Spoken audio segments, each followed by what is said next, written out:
6e, on se retrouve pour la suite de notre leçon et donc là nous allons, partir, dans un territoire bien éloigné des grandes plaines, mais aussi de notre continent européen et on va continuer de se demander, comment, les populations habitent, les territoires de faible densité et à vocation agricole.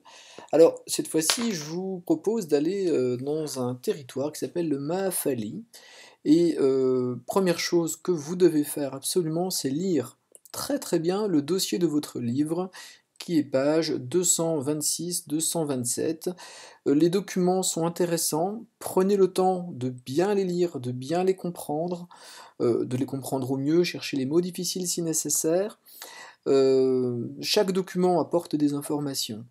Regardez en particulier, la carte. Elle est un petit peu difficile, la carte, elle vous permettra quand même de faire, la localisation et puis peut-être aussi un petit peu la situation.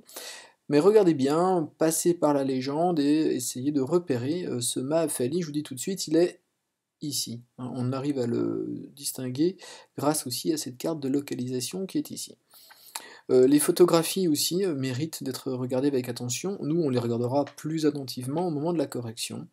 Et puis voilà, donc ça vous fait 6 documents à bien lire. Alors ensuite, le travail que vous devez faire, eh bien, il est, sur une fiche que je vous ai mis en téléchargement.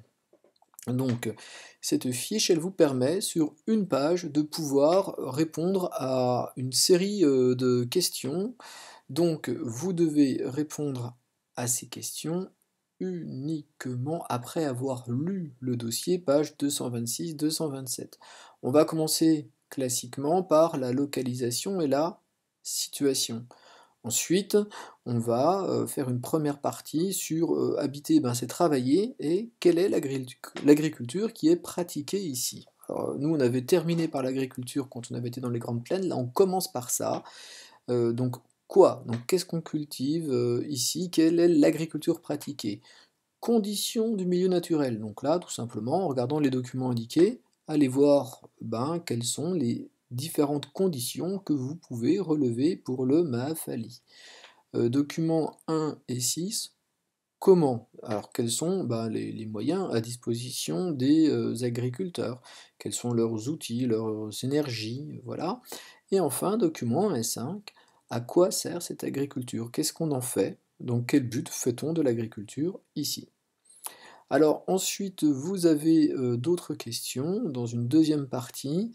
Heu, Nous allons voir que les habitants de ce territoire, habiter le Maafali, c'est aussi, source d'inquiétude parce qu'il y a des risques. Alors, les risques sont évoqués par le document 1 et le document 4.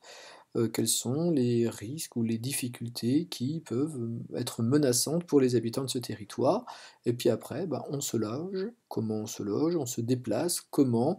Est-ce qu'il y a d'autres activités? Et attention ici, est-ce qu'il y a des transformations? Alors il y a une erreur, c'est pas document 5, mais vous le voyez vous sur votre fiche, c'est document 4.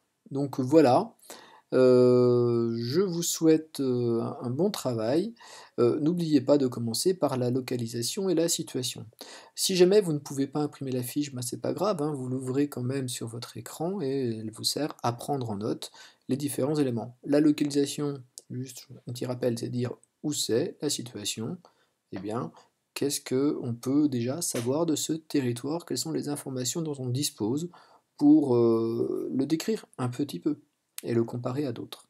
Voilà, bon travail, c'est tout, pour, aujourd'hui. Je vous demanderai, rien d'autre. On prendra la correction, demain. Donc là, je vous laisse faire votre étude. Donc d'abord la lecture, ensuite localisation et situation, et puis pour terminer, les 2 parties sur, comment on travaille quand on est, au Mahafali, comment on se loge, comment on se déplace, quelles sont les autres activités éventuellement et on aura comme ça une partie bien complétée. Juste une dernière information, il y a un tableau ici, il n'est pas à réaliser. Là, vous n'avez strictement rien à faire pour cette partie-là. Donc si jamais vous n'avez pas pu imprimer la feuille et que vous avez simplement noté vos titres au fur et à mesure dans votre cahier, eh bien, pas la peine de noter cette dernière partie. On fera ça plus tard. Je vous souhaite un bon travail et je vous dis à la prochaine séance.